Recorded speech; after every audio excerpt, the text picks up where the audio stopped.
aprobación del proyecto de viabilidad para la construcción de la piscina municipal de Santa Fe. Tiene la palabra el portavoz del equipo de gobierno.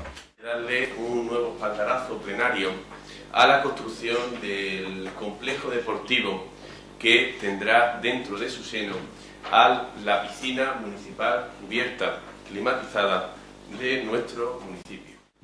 Visto por parte del Ayuntamiento de Santa Fe que una vez que se construyera la piscina municipal cubierta se quedaría coja si no la dotábamos de unos servicios complementarios y atractivos como pueden ser las salas de musculación, las salas de aeróbic, las salas de bicicleta, las salas de cardiovascular, el spa o unas pistas de pádel.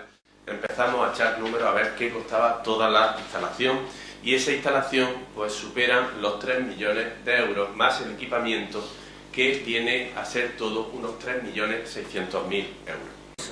Yo creo que podíamos ir más despacio, pero ese proyecto nos gustaría que fuese en fase.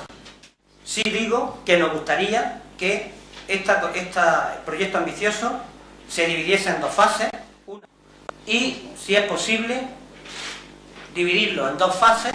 Que usted no ha dicho nada políticamente de este proyecto, salvo que vamos despacito.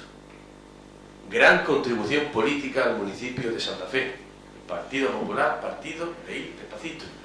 Bueno, ¿niega a alguien de los que estamos aquí que esto es bueno para Santa Fe?